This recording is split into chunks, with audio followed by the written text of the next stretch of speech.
Welcome to the Blue Room. We are here for the weekly show after a wonderful week for the Toffees. If you listen to the podcast, the audio you've just heard then on the way in was the audio of Rob Vera going for a swim in the snow outside his house, which he promised me and you last week, Sarah, on the show that he would do if Everton won the Merseyside derby. We've not put the video out yet, but me and you've seen it. It's quite a sight, isn't it? Oh, what a wonderful sight. I never thought I would be wanting to see Rob Vera swimming through the snow in Oklahoma. But as he said, he's a man of his word. The Toffees went to Anfield and got the 3 points, and he got down to his kegs and got in the snow. So, big love to Rob Vera for that and the things we do for this club, eh? Yeah, I love the way Dave on the post-match reaction, he actually tried to take credit for the derby win because he'd made that promise. Yeah, yeah, it's one of those things you say because you know for a fact, or you normally know for a fact, or you're normally 99.9% certain it will never happen. And yeah, he's been left eating some humble pie, but it sounds like he's been true to his word. So we await the outcome, and we'll we'll judge him accordingly. Yeah. I mean, when you say swimming in the snow, can you give us a visual description? Well, he made it clear that it'd been minus 25, hadn't it, in Oklahoma last week because of the snowstorm they were having, and a lot of the electrics were down and stuff like that. And on the video, he actually does a little shot of the snow in his garden, and he just lies down on his back and holds the phone sort of to the side. I'll have to send you after this. We'll put it on Twitter. He's doing some sort of snow angels as well, isn't he? He's like, whoa, I'm the Blues. I can tell by Paddy Boylan's face that he's really gutted he's not seen this video yet. I'm a bit nonplussed by it all, to be honest, Matt. But it does sound interesting knowing Rob as a dude. The main thing is people are free to celebrate however they want, as we know. So I mean that's a bizarre way to do it. Some of us just went straight to the whiskey bottle, but each to their own. Yeah. Well, according to our lovable neighbours across the park, you've got to put a check on these celebrations at some point, haven't you? We can't keep celebrating the Merseyside derby win after 22 years at Anfield. But we joke, of course, but we'll get into that game a little bit later. We'll, of course, speak about the stadium news that came on Tuesday as well. And Sarah, just before we came on, half an hour before we were setting up, I was thinking, talking about the derby win again, not bothered. The stadium again, I'm not bothered. But the club announced that Luca Digne signed a new long-term contract, and it just continues this mad, positive Everton fever dream we've been having this week. What a great week to be blue. As you said, a derby at Anfield win. Haven't had one for 22 years. The grief and the amount of sort of stick and comments we've had from, as you said, our neighbours over the park over the past few years, talking about Bramley-Moore Dock, having people turning up there going, I can't see anything in this imaginary stadium. And, you just kind of have to go, right, we'll wait and see, won't we? And so to finally get, that officially confirmed, approved by the Liverpool City Council is massive. And then the best left back in Europe, certainly the best in the Premier League, Luca Digne, pens a new deal till 2025. It's just going from strength to strength this week. I'm just concerned about when the good news stops coming. But no, absolutely, what a great time to be an Evertonian. 3 massive things this week, and yeah, just loving every second of it. Yeah, Dave, I'll come to you next, and we'll stick with the Luca Digne news. I think it's something that we've known it's been in the pipeline for a while. And I'm surprised he didn't keep it until after the inevitable Southampton loss to announce it, to make us all feel a little bit better about things, like they did, of course, with that council meeting and Bramley-Moore after Fulham, which Paddy knows all about, of course. But no, in all seriousness, mate, I know left back's not the most glamorous position, isn't it? But if you look at this, the ball facts of this is Everton tying down, like Sarah said, one of the best in Europe in his position, and certainly, in a lot of people's eyes, certainly a lot of Evertonians' eyes, the best in his position in the Premier League. Well, it never used to be the most glamorous of positions, did it? But it is these days, because you get players wanting to excel in that area, much to the point that they're probably the most integral part of many sides, if you can get top-class ones like we've got. You only have to look at our opponents who we've just beaten at Anfield for that. Their full-back partnership probably huge contributing factor to the success they've had over the past few years. And I think we've been really fortunate, haven't we, for the last, in excess of a decade, with Baines and Coleman, and now obviously Seamus in the twilight of his career, looking at somebody else possibly coming through on that side. But with Luca Digne, it looks like they've shored up that side for the considerable future. And you're right, the good news just keeps on coming. I tweeted earlier, in jest, of course, that it'll make you not even want to think about when Danny Ings slots home on Monday and it finishes 1-0 to the Saints. But look, these are things that are different, aren't they? These are secured in our future. The last few days, the Derby win was for all of us, and we continue to celebrate it. I mean, I haven't stopped smiling. I haven't stopped watching it. I've watched the all-angle view that Everton have put out. I've watched the Sky Sports Plus thing that they've put out, where it's just the raw noise from Anfield and the players shouting at each other and things like that. Try to get as much content as I possibly can and consume it and sit there and enjoy it as much as I can. But these steps we've seen over the last couple of days, Luca Digne now, more foremost than the stadium announcement yesterday, these are all secured in future positivity and future, hopefully, success. And he's the cherry on top of the icing on the cake, isn't he? Because from a consistency point of view, I don't think there's many better than him. And I don't think we could get any better than him either. So I think it's a perfect combination. They suit each other like hand in glove. Luca Digne and Everton right now. And look, it's great to know, isn't it? I think first thing you look at when you see long-term deals now is he's going to be playing football in Bramley-Moore, isn't he? Which makes it a little bit more realistic to me, because I was looking through our archives when the stadium stuff come out, and I remember interviewing Joe Anderson the day they acquired the land down at Peel. And that was almost 4 years to the day. I think it was the 23rd of March, 2017. And he was talking about the stadium a year later being built already within the space of 2 years, and that we'd be in here by now, or as it is. When you think back, I mean, that was extremely optimistic from Mr. Anderson at the time. But you look at it now, and it's within touching distance, isn't it? You know, this year we'll see something of it. Something will be there for us to look at. Not just a cone, or not just a Liverpool fan doing a video in the wrong location, by the way. that was the point I was going to make. I mean, you know, there'll be no more of that. I think there will be, because if they continue to go to the wrong piece of land, they'll continue to still film a cone while a stadium's being built like 100 yards further up the road. But a wonderful week. And look, we haven't really discussed the context of that victory against Liverpool. We haven't discussed the context of what it means to our season. But I tell you what, we've got Southampton and West Brom coming up before a really tough trip to Chelsea. Everton, a couple of points off the top four. Goal difference behind Liverpool. There's plenty to play for in this season. So as optimistic as it's been that reason because of things in the future. But this season, Everton have still got plenty to be positive about as well. I think one of the reasons we can be positive, Paddy, just sort of to get your thoughts on Digne as well, is that he's back in the team and looking fully fit again now, and obviously he's played left midfield at times this season, left wing back, left back, and he's had his injury issues. But I think last season was a bit of a weird one for him, wasn't it? He was injured. I think he was rushed back a couple of times, and there was some tentative talk about his future towards the end of last season and whether he was completely content or not. But this season, when he's been on the pitch, he's been top class, and I know Ben Godfrey did well when he came in at left back and really helped cement himself as a first team player there. But Everton are just an all-round better, more balanced side and more attacking, threatening side when he's in the team, aren't they? Well, I thought he was good last season, by the way. I thought he was very good. Right up there in terms of creativity with any full-back and certainly left-back in the league. So, yeah, I think we need to make that point pretty clear. This season, it feels like he's doing even more, potentially. Kind of his assists per 90 skyrocketed. And I just think the way Everton are playing at the moment, where it's kind of James with a quick switch out to one of the full-backs for across the Calvert-Lewin in the 6-yard box, I think that just seems to suit Digne down to the ground, because the quick switch just gives him so much space and time to concentrate on what he's good at, which is getting crosses into that area. And he's excelled. Like you say, Everton are a much better team when he's there and he's around. We saw when he was out of the side, Everton had to effectively completely shift in terms of style. They went from kind of a front foot attacking unit as they were in the opening months of the season to something that was altogether more pragmatic and more defensive. That's what happens when you're missing players like Luca Digne and James Rodriguez.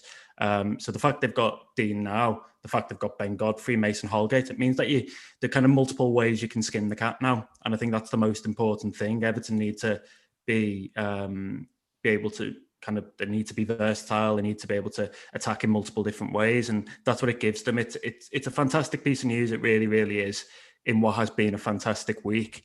And it almost makes you a little bit dizzy, doesn't it? You wonder when the apocalypse is about to happen, but let's just enjoy that for now.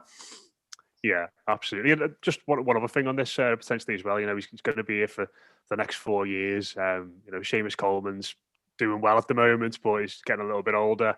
Gylfi Sigurdsson's contract's up at the end of next season. We're not entirely sure what's going to be going on with him. Yeah, Luca Digne's wore the captain's armband a few times, hasn't he, under Carlo Ancelotti? Is that a role you'd like to see him in more often?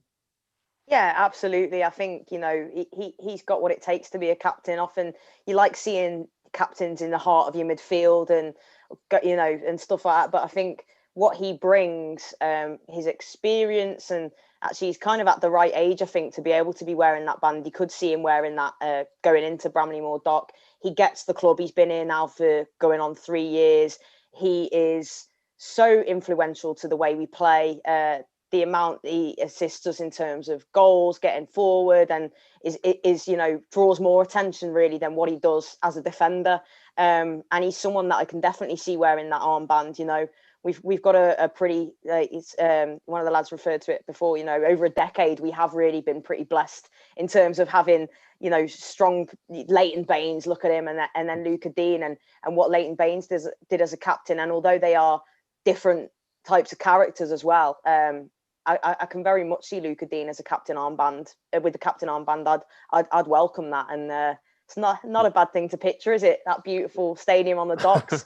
Luca Digne walking out with the Toffees in the Champions League. Brilliant. Yeah, it will be class. I think the thing for me about the captaincy, Dave, potentially, is that it's not, he's not your stereotypical, beating chest, flying into tackles, all that kind of thing. But it's what you said before in regards to consistency and just having someone in the team who everyone can look to and go, look at the levels that lad sets every week. He doesn't drop below a 7 ever really, but every now and then he throws in an 8 or 9 out of 10 performance as well. And I think they're the sort of players that certainly Carlo Ancelotti seems to quite like having around the club and having it, in his, I don't know if Everton used this phrase or not, but a lot of football clubs do now, that the leadership group that they've got. Yeah, I'd like to think that that's the way it is, to be honest, because I think we need more players who lead by example than we do players who bark and shout.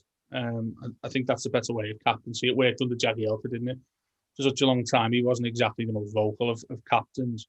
I'm probably the wrong person to ask in terms of what the captaincy means these days, Matt, because I don't think it means very much. Certainly not to me.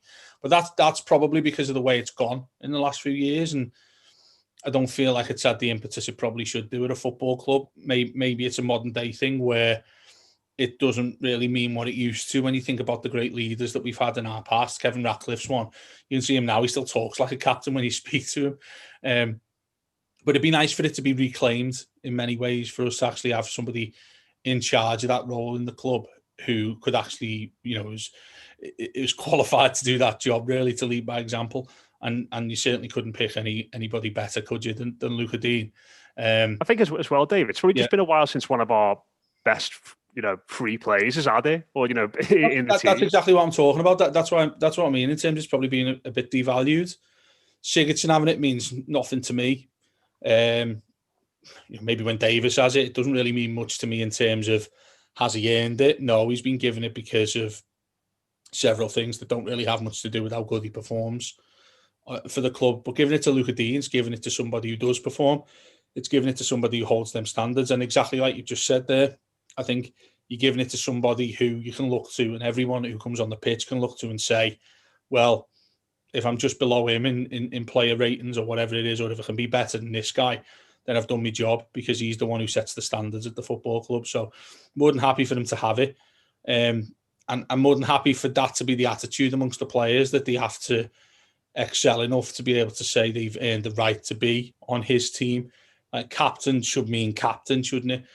And for too long, I think, and I think this is more of a statement on what the wider footballing fraternity, really, in terms of captains. I don't think we see those figureheads anymore these days. I think it's more of a modern thing to look to somebody who does wear it and performs, and that's why they've got it, rather than they're the biggest shouter in the team, because that doesn't always make you the best player, does it? Yeah, I think that's absolutely fair enough. But great news on Luca Digne. Made up, he's going to be here for the foreseeable future. We'll just speak about the stadium a little bit, because I'm sure everyone's desperate to go through that game on Saturday again. But on Tuesday, Paddy, as we all knew was going to happen, Liverpool City Council converged on for the Bramley Moor Dock special emergency committee, if you will. The club put forward the plans. They answered all sorts of questions, most enjoyably about the bats and where are the bats going to live after the hydraulic tower is refurbished. Where are they all going to go? And they even had an answer for that. And listen, I don't think anyone really anticipated there'd be any issues with this getting through the council and approved and sent to the Secretary of State. But again, it was just another emphatic reminder that the homework and the due diligence and the scope of Everton's research going into this, that even when they were asked all these questions, even when they were asked about where the bats going to live, they had an answer for it. Yeah, well, you need to have an answer for everything, don't you? I mean, the range of topics discussed during that meeting, it was transport, it was kind of ecology, it was biology, all these different kinds of things all cropped up. And like you say, Everton needs to have an answer for all of them. They did. That's a testament to the research, the hard yards that have been put in. I thought it was a really professional presentation. I kind of painstakingly watched it all, being the slight nerd that I am, and did actually enjoy it in the main, bizarrely. But you could see the work that had been put in. And I think the other thing to mention is that I think Everton have played this quite well throughout. So they knew that there was going to be an objection, more or less regardless of what they did, from heritage bodies, particularly Historic England. And kind of during the consultation process, obviously worked quite meticulously, sat down with them on multiple occasions, took their feedback and factored it into kind of amended stadium plans. And they got all the way along the line, and then Historic England did what everybody was expecting them to do, which was to object anyway. So politically, I think that was quite a strong move from Everton. They consulted everybody in the city, so not only Everton supporters, but I think it was important that this was projected not just as something for Everton Football Club. I think to get it through, you needed to project it as something that was going to work for the city and be a real driver for regeneration and change and progress. They've obviously made those arguments successfully. They got a unanimous verdict from the special council committee. And again, testament to the work that's been done. So I don't think it was a surprise. Obviously, a week earlier, we'd heard from the planning officer who'd recommended that it be approved. Nor was it a surprise that it goes automatically to the Secretary of State, Robert Jenrick. That's something that I think we in the media have been banging on about for quite a while. It does not mean it's being called in, although obviously he could decide to do that if he wanted. I think it's unlikely, but I think he could obviously choose to do that if he wanted. So, yeah, another really promising step for Everton. Another sign, I think, that they're getting things in place away from the pitch to get something like this over the line, at least at a local level. It shows that you've got people making smart decisions and working strategically. So credit, obviously, to people like Denise Barrett, Baxendale, and various others who worked on this. Yeah, I think Sarah as well, Paddy's right in regards to the Secretary of State, and this doesn't mean it's going to be called in. It could still get called in, as you said there. But the fact that this has been given a unanimous vote by the council, the fact that in the closing statements, forgive me, I can't remember the councillor's name yesterday, Paddy, who made a really impassioned speech at the end of the whole presentation, saying how... Councillor Hanson. Yeah, saying how great this was going to be for the city. I mean, that can only help matter Sarah Carnett, that this is going in front of central government with a big, massive stamp of approval from pretty much everyone who matters at a council level in this city. Yeah, it's fantastic, as you said, for it to be unanimous. And, getting to what Paddy just said there, it's absolutely spot on. This isn't just about Everton Football Club. This is about Liverpool as a city. And not only, the city centre and the amount of jobs it's going to regenerate and stuff, but also the legacy plans for Goodison Park and for regenerating North Liverpool, an area where it's massively needed. This can only be a good thing for the city. It's fantastic. It really is. And in times like the past 12 months where the world has just thrown so many curveballs at us all, things that we never saw coming. And I think it's really welcome positive news that we can look forward to over the next few years. The city of Liverpool really thriving, North Liverpool thriving, L4, and yeah, it like you said though, for it to be unanimous and everyone go, yeah, this is a great thing for Liverpool. This is a good move all round. And I think, yeah, it can only be good. You're always going to have some people that can't see past the football and, you know, want to shut it down or whatever. But I think most people, red, blue, whatever, you know, it's a good thing for the city, and ultimately that's what we want, isn't it? People that live in the city, we want to see this city thrive. And yeah, it's just brilliant. I'm absolutely over the moon about it. Like you said, we thought it was going to happen, but there's still always this little thing in your gut, isn't there? And like you said, it still could go wrong, but I think it's all looking very, very promising. And like Paddy just said as well, you've got to credit the football club, the fact that we've been able to get it to this stage and get it done properly. How many times in the past have we seen things, projects, Kirby, etc., and you look at it now and think, thank goodness that didn't happen, because you look at what we've got now and it's amazing. But yeah, it's just great news for everybody. Going to say, while Sid is on that point about giving praise to the football club, there's so many individuals that need congratulating that won't be with all of this. And you think back to a time when the club was basically at civil war point, mid 2000s, when that mooted move to Kirby was all about. And you think about the fan response to that, the fan rejection of that. There are a few people and a few groups who will fall by the wayside in all of this, in the congratulating of Farhad Moshiri and the other new people we have on the club since those dark days when we looked like we were going to move out of our city to go and build a new stadium.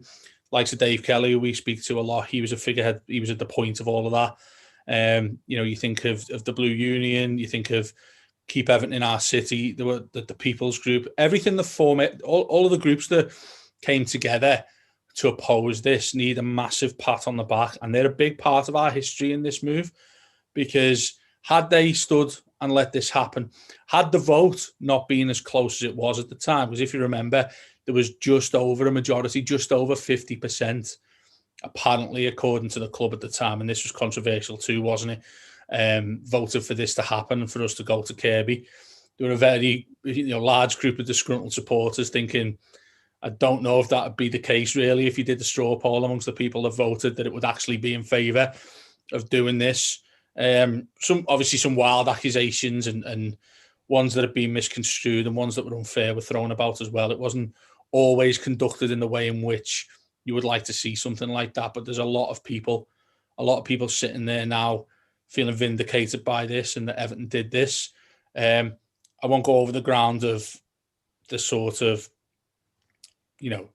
arguments that took place amongst figures at the club who are still there now, and those fans, because I think it's a time for us to celebrate collectively that we've got our stadium on the banks of the Royal Blue Mersey. But there's a lot more people that need congratulating other than those at the club, and I just hope others remember that in the lineage that is Everton moving from Goodison to their third stadium that we've built in this city, because they deserve a hell of a lot of credit. Yeah, I think that's absolutely right, mate. And those people, some of them might be listening, know who they are in that sense and what a role they played in all this. So fantastic stuff. And we just had one question in, actually. I don't know if you'll be able to answer this, Paddy. You obviously watching on yesterday. It's from Ajamu Mutumwa. So probably you've butchered the pronunciation there, mate. Saying, do you guys feel as though that UNESCO will frighten the government into delaying the project? Any indication of that, Paddy, or not? Well, did they frighten Liverpool City Council into saying no to the project? I don't know. I don't know whether that holds more sway nationally as opposed to locally. I think this is all about, and as was kind of the case in the meeting on Tuesday, whether the benefits for the city outweigh filling in a piece of dock and a piece of dockland that was disused and semi-derelict, as far as I'm concerned, in a part of the city that's crumbling. Obviously, the local council have made a decision on that, and now it goes to the Secretary of State to have a quick look.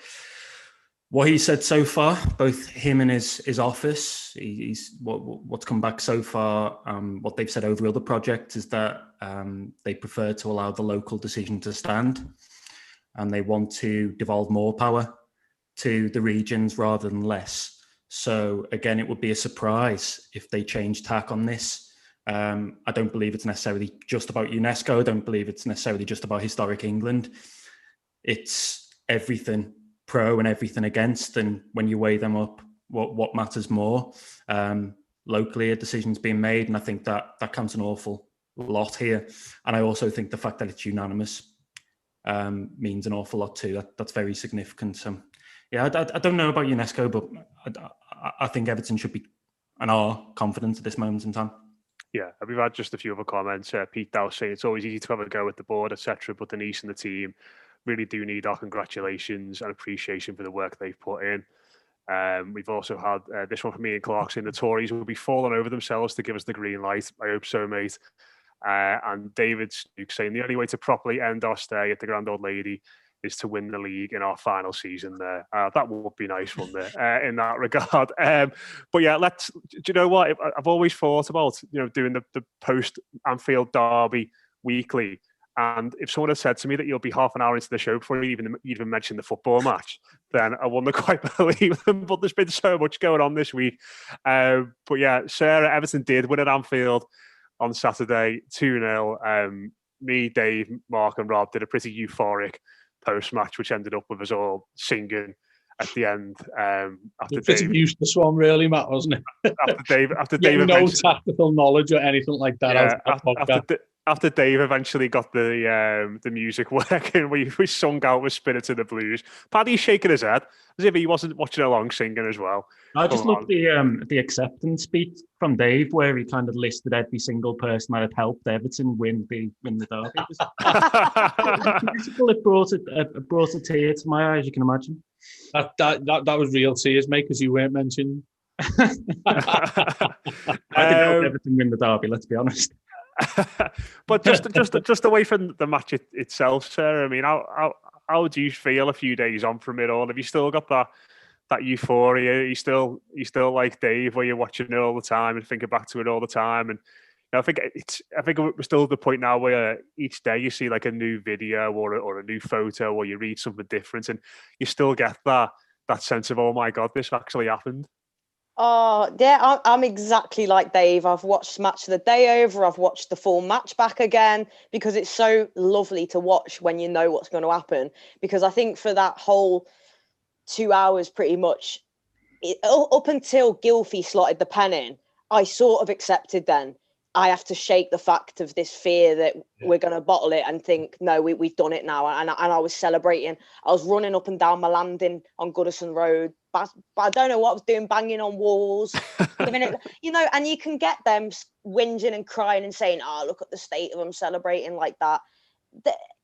Do we forget about Klopp running on the pitch doing slideys and swinging his jaw a few years ago with the, and also I just think, if you can't celebrate your team winning a derby in any context, let alone the fact we haven't won at that ground for 22 years, then there's something massively wrong with football. Imagine if we just sit there and go, sound that 3 points on to the next one. No, you've got to enjoy yourself. You've got to celebrate it. For every single text, comment, remark we've had for years and years and years off them, if we're not going to enjoy our time where we go and do them in their own backyard, then what's the point? I absolutely loved it. I'm still enjoying it now, and I almost don't want the Southampton game to come, because I just want to keep milking off it for as long as possible. Like Dave, I'm just consuming all the content that I possibly can.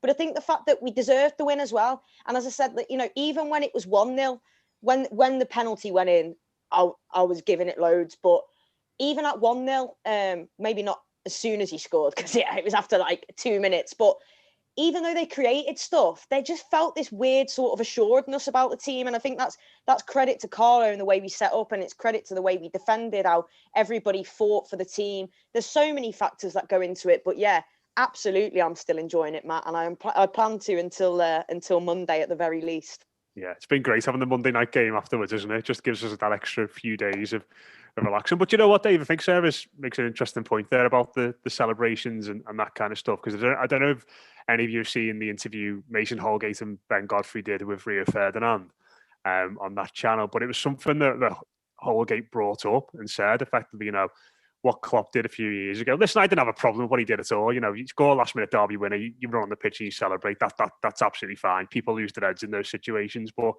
you know, if you're a player on the opposite side, you know, it's something that's going to stick in your mind, isn't it? And you're probably going to think one day when we come here and win, we're going to give it loads. And I think in fairness to Everton's players, on the pitch afterwards, it wasn't mayhem. They weren't legging it round and, you know, in tears and on the floor and all that sort of stuff. It was only after they got back into the dressing room afterwards when I think it was Niels and Kunku got his phone out and started sharing all the celebrations. So it wasn't like they were publicly rubbing everyone's face in it, but even if they were, he was asked. Oh, well, that's it. I wanted them to.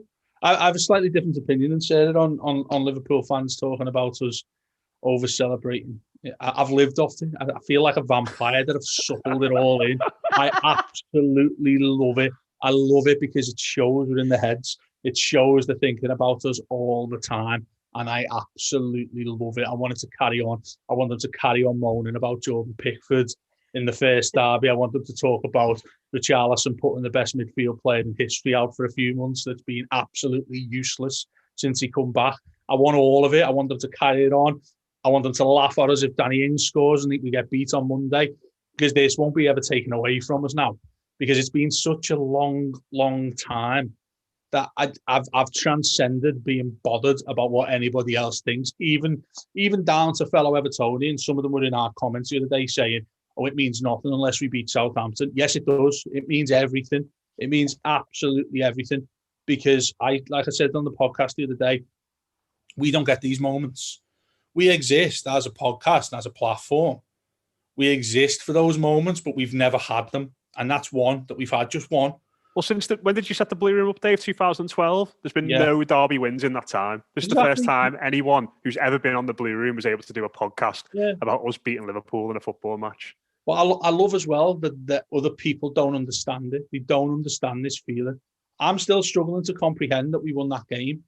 Like like Sarah said, you're waiting to wake up and feel that didn't really happen. And I don't care if people are shaking their heads or even laughing in jest at what I'm saying. I'm being completely serious. Anytime I see someone who I haven't seen since before last Saturday, they're like, oh, you must be on cloud nine. And I'm like, yeah, but I can't explain to you how good it feels, because it doesn't feel real. Every time I watch it, I'm expecting something different to happen. Every time I talk about it, I'm expecting someone to say, what are you talking about? Did you think you won that game? I love talking about the penalty. Neil Mellor, good friend of mine, former Liverpool player. I spent ages the other day talking to him on Instagram about how it was a penalty for Trent. And then at the end of it, he's arguing and all the Reds are piling on me saying, it's not a pen, you're just being biased. In the end of it, I don't care, because we would have won 1-0 anyway. It's the fairest derby game you'll ever see in your life, because we deserved to win the match. We didn't nick it. We won it comfortably. And I've loved the first thing they all start with when they reply is, I know they deserve to win it, but that hurts. That seriously stings, because the only thing they've got to talk about is whether Trent Alexander-Arnold was clobbered in the head. But the only thing we should be talking about with that is whether Dave, is whether he should have been sent off or not. Yeah. That's the only thing that should be up for debate on that. Off. And if you watch, I think Dermot Gallagher on the Ref Watch on Monday on Sky was with Stephen Warnock, and he said, well, if it's a pen, then surely he has to give the red card. And Dermot Gallagher made no sense at all in saying maybe the referee's just giving him a little bit of sympathy because he gave the pen away. We've been ad hoc ourselves, and they're still claiming that it shouldn't have been a pen. It's as blatant as it gets, because he's stopping Dominic Calvert-Lewin from tapping the ball in. I don't care if it's intentional or not. That's not in the rules. Paddy, even someone as cynical and grouchy as you must have found it hard to wipe the smile off your face the last few days. Oh, here we go. Listen, before he even starts, it'll be his professional Mr. Athletic take. I would love. In fact, I'll do this when we get back to normal times. I'm going to go out, get him drunk, and make him say stuff he used to say before he become a professional. I don't know what it means. Of course you don't. I don't know what he means. No, it was great. It was great. Fantastic. Just on the point of celebrations, remember tweeting after the win at Wolves when I think one of their local reporters effectively played down and poo-pooed the fact that Everton was celebrating after the game. Yep. I remember thinking, why would you not celebrate? We're in the middle of a pandemic. You take joy wherever it comes, and Everton have just gone away and won another game to kind of continue to put themselves in the mix for the top four. Why would you not celebrate in that situation? I fully condone people legging it round the pitch, being delighted with each other. I mean, for that evening alone, that's what they're entitled to do, as long as they're professional in training the week after and the days after. So when you amplify that and you put in the emotion of a Merseyside derby and the emotion that comes with the barren run at Anfield ending, I mean, they're entirely within their rights to celebrate, as are Evertonians. So I don't want to get too bogged down with double standards. Get bogged down, Paddy. No, don't get in the bog. Come on. Just one thing I wanted to mention to you, Paddy, as well is, you know, you and Greg did it is an amazing piece about the derby in the 24 hours leading up to it. And I think as well, one of the things that was really interesting was the fire alarm story, and how some of the lads in the squad felt as though maybe a mischievous Red had been setting a fire alarm off at the Titanic to keep them up at 1 o'clock, and maybe there's a bit of needle in the celebrations because of that. Yeah. Well, I mean, we obviously have to be very careful with what we wrote there, because I don't think you can make unfounded accusations. What you can say is that the fire alarm went off very early in the morning, the day of the derby, in Everton's hotel, and that some of the players then put extra on their celebration, didn't they? So and kind of enjoyed it even more. So I know Dave. Sorry to interrupt you again quickly. Just one more point I wanted to make on that. It's just, I think you said Ben Godfrey was particularly unhappy with it. I just love the image of him just stomping around the Titanic hotel in his pajamas, looking for anyone to kick off at, going, why is this fire alarm going off at this time? We've got a Merseyside derby tomorrow. What's going on? I don't know why, but I've got an image of him in like a dressing gown and like really kind of suave slippers. I don't know what it's a bit bizarre, let's be honest. But no, you can just be fuming all day long. You can just imagine him on the coach. Well, I would be. Wait to get into these. I just can't wait to get into these.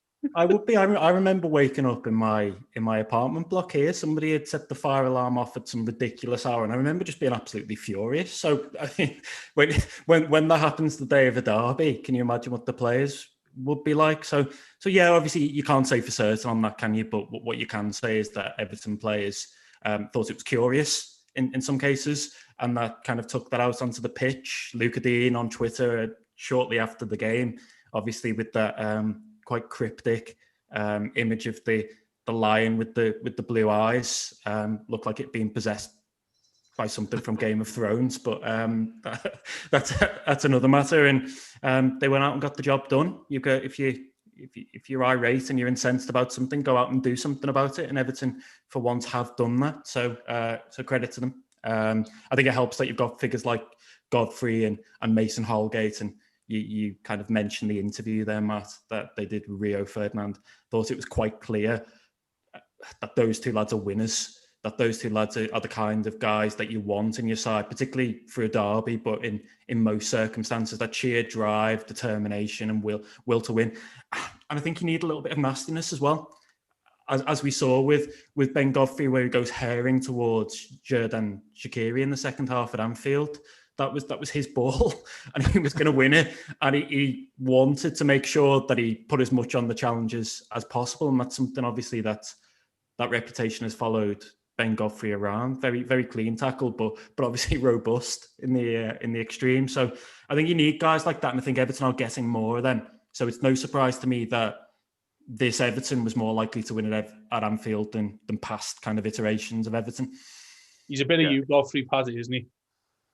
I'm not going to high compliment to Paddy. I just mean in his temperaments and this, well, probably extends further than the football pitch, the way I've seen Paddy in the past. Like, but on a footy pitch, that's exactly what you do, isn't it? You love a bit of that. Yeah, maybe. You could say yeah to that one. Come on. I'm a nice guy on the football pitch. You put one of my testicles out for 4 weeks. I was just going to say, I remember Dave limping around the tower holding his crotch for about a month. Contorted testicle it was. From the old James Rodriguez there. Yeah, how after all this good news this week, are we sat here chatting about Dave's bollocks? Can't believe it. Yeah, It still stings, literally. Just one other person I wanted to mention before we wrap up is the manager, Sarah. You know, I thought Jamie Carragher's analysis was great on Monday Night Footy. To be fair to him, all right for a cop-out in that instance. He's the blue, isn't he? Oh God, yeah. Well, it changes, doesn't it? Depending. They've all kicked off on him as well. Again this weekend, perhaps.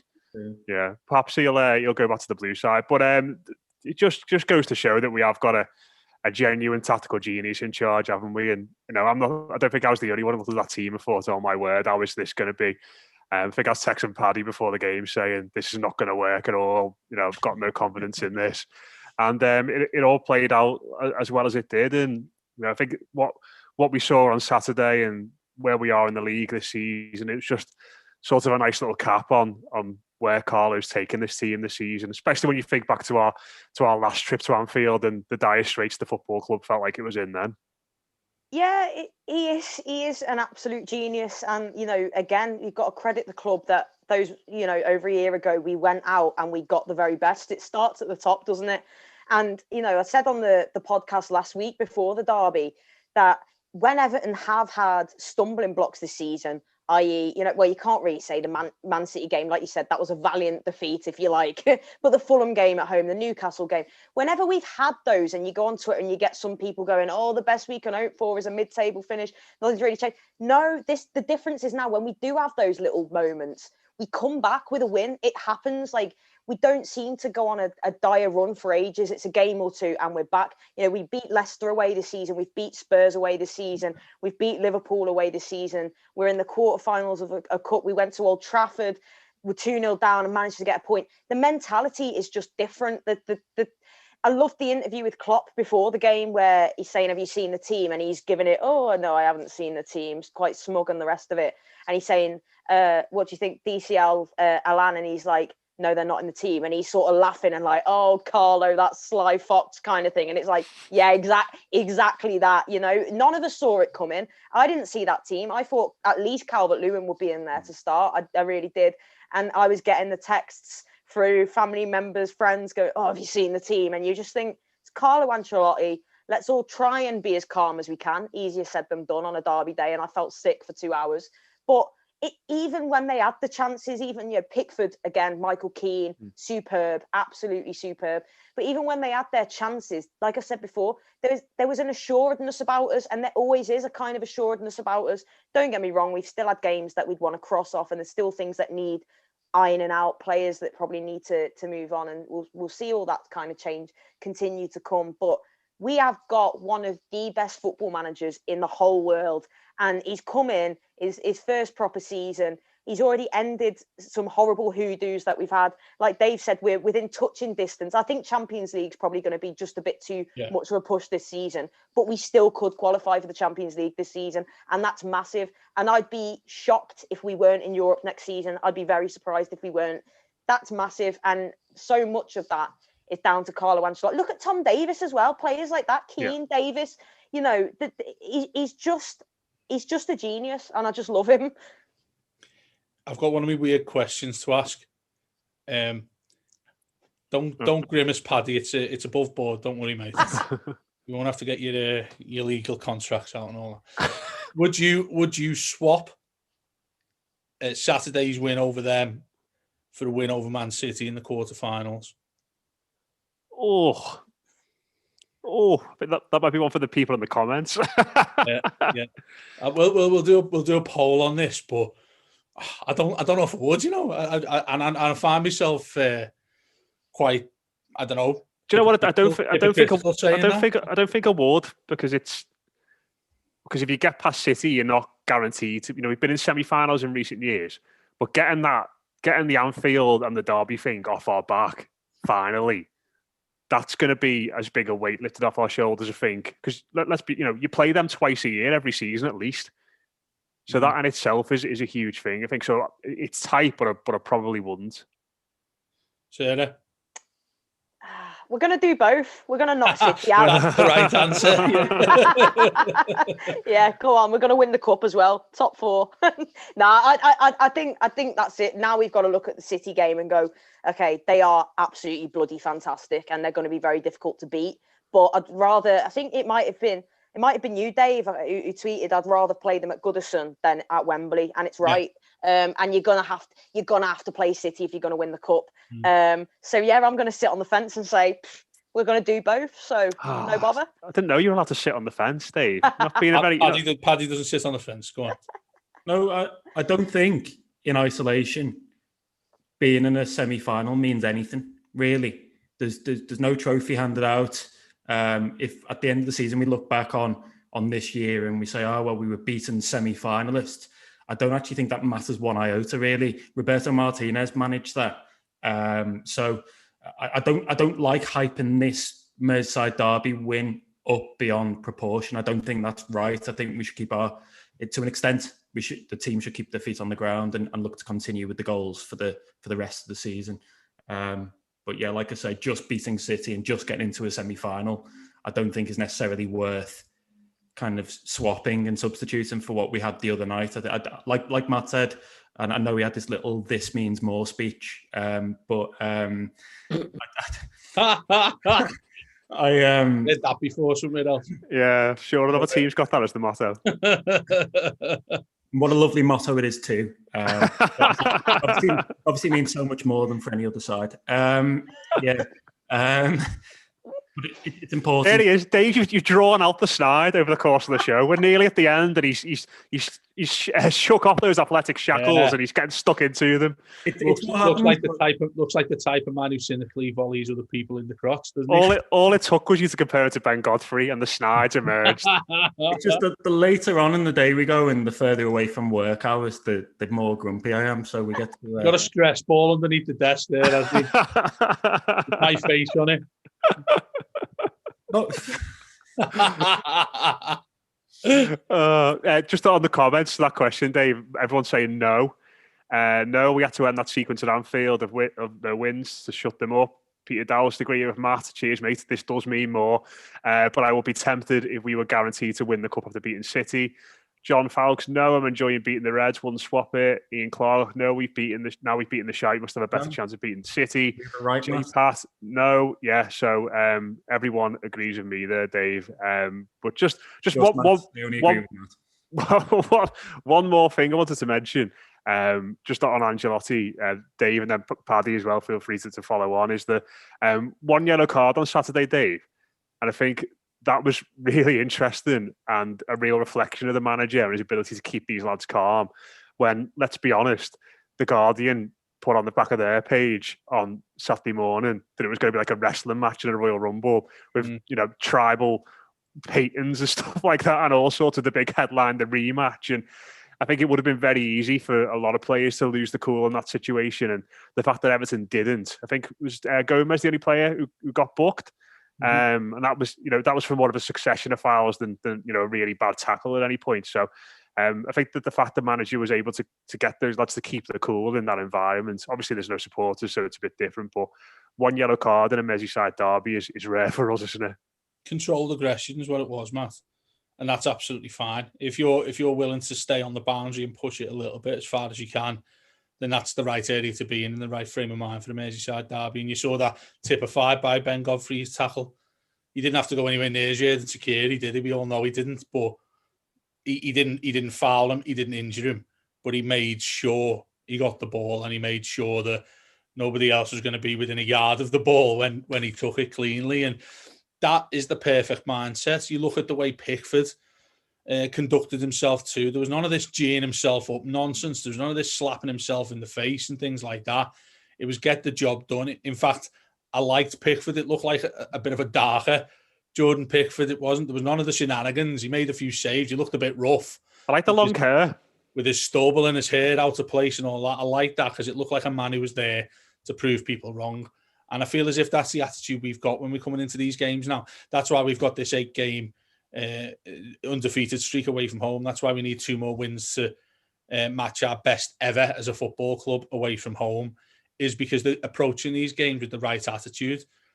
Remember, I always used to say stuff like, the arrogance is fine as long as you can back it up. And I think Everton are towing the line right now between arrogance and confidence. And that's coming through a lot of these players. Mason Holgate's probably a case in point for this. A few times in the last few weeks, particularly with the lesser results we've had, he's looked a little bit too cocky for my money. Looked like he's had a bit of a swagger when he's going around the pitch and stuff like that. Do it on Saturday, you do it in the right environment. That's when you do it, Mason. And I think him, Michael Keane in particular, those players, and it's funny because he's one that suffers with confidence, isn't he? If you were to pick a player out of the Everton side who you thought his character might be a little bit one that needs a more tender touch, it'd be someone like Michael Keane. And I tell you what, he just proved everybody wrong, didn't he? He was physically up for the battle. And the other side of that is, that piece in the Guardian labeling it the rematch, that would require the other set of players to actually come to the party if they fancy the scrap. And none of them look like they did whatsoever to me. They all look like they wanted to be anywhere else but on the pitch at Anfield. What a fall from grace for the mentality monsters. Final word to you on that, Paddy. The right attitude. Yeah, and aside in the image of their manager, really. He's a calm, kind of pretty sedate fella, isn't he? Really, and he's like that off the pitch. He's like that in the dressing room, as far as we know. Duncan Ferguson will rally people and get people kind of up for the game, but I don't think they're going to go out as they have done at times in the past and be reckless and that kind of stuff. That's what happens when you've got Carlo Ancelotti. You're not trying to just bludgeon the opposition to death, but you also, I thought Everton won the tactical battle, and probably why they won the game. And that's what happens when you got a top class manager. The good cop, bad cop thing, wasn't it? Him and Big Dunk, when you watched them, it's like Dunk. You can see Duncan Ferguson, like, if anyone's seen it, meme machine, like the monk in goal.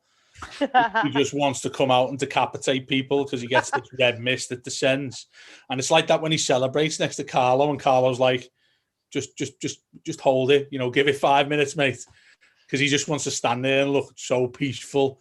And he's just fantastic, isn't he? The cup of coffee guy and all that stuff. It's just chalk and cheese. I love watching the pair of them. Do their own sitcom, couldn't he? The old couple. They could. Now just talk about Duncan Ferguson quickly. The pictures of Duncan Ferguson where he's just kissing everyone. Yeah, like they're kids. Yeah, like they're his kids. It's that picture, and he almost looks like he's got tears in his eyes, and he's got Mason, Tom, and Dominic Calvert-Lewin. And I just thought, I just love that. Like, you think of the journey we've been on with this club. Even God, we've been the three of us. How many years combined? We're looking at well over 100 years of supporting Everton Football Club. But even in recent years, the trials and tribulations that we've seen with Holgate, with Dominic Calvert-Lewin, with Tom, Duncan, and it just feels like everything's coming together. You've got Carlo, you've got Hammers, you've got all them, but you've also still got this core of sort of like Everton, and it's just boss. I love the blend. I love it all. Love Duncan Ferguson. It was great to see. It was great seeing Hammers getting involved in it all as well at the end. And, and been amazing to see him on Call of Duty just shouting up the Toffees on his Twitch stream as well. It's just, like I said, it's a weird Everton fever dream, and we're all living in it, and we all should embrace it. Absolutely magnificent. It all comes to an end on Monday. No, it's not. We'll smash them. Yeah. On your bike, Danny Ings, lad. Yeah, we'll see you later. Oriol Romeo hat-trick. Right, we'll leave it there before Dave ruins the mood any further. But yeah, thanks very much to Sarah, Dave, and Paddy. Really enjoyed that. That's been your weekly show. If you want more from us, come and sign up to the Blue Room Extra. It's patreon.com/the Blue Room Extra. And multiple Everton shows every single day. Michael Keane loves it as well, doesn't he, Matt? Michael Keane retweets us today. Yeah, he's a subscriber, I think. Loves Matt Cheatham Stats Pack. That's his favourite show I've heard. So get on for the discount on the £4 a month, didn't he? Yeah, we'll knock a bit off for him after this performance on Saturday. And also, of course, go and check Paddy's stuff over on the Athletic. Paddy, when's the big quiz? Is that coming up on Friday? Yeah, we're doing a quiz on Friday the 26th, raising money for Prostate Cancer UK. Got an amazing prize which hasn't yet been recorded as delivered. So I'm leaving with you, is it?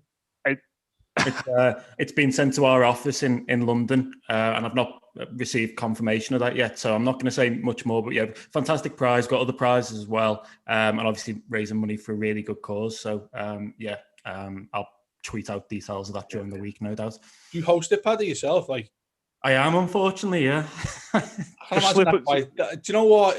I'm so proud of the lad. I feel like Big Donkey here put my arms around him. He couldn't talk 5 years ago. Do you know what I mean? And now, when I say now he's unfortunately, hosting quizzes. I'm just not a host, but I'll give it a go. I'll give it a go. And yeah, it'll be good fun. It'll be really good fun. I'm going to get some beers in for that. So it's an actual Friday night as opposed to kind of lockdown Fridays. Yeah. Just slip us the answers and we can sort something out, I'm sure. If the prize isn't even with him, you'd rather lose, wouldn't you? No, Paddy's slyly mentioned to me what the prize might be, and it is amazing. So it's well worth getting involved in. But yeah, go and do that. Sign up as well. Like I said, the piece after the derby and the Tom Davis stuff the last few weeks, absolutely amazing stuff over on the Athletic from Everton. So go and get involved in it. But yeah, that's it from us. We'll leave it there. That's been your weekly show. Enjoy it while you can. Keep smiling. Up the Toffees.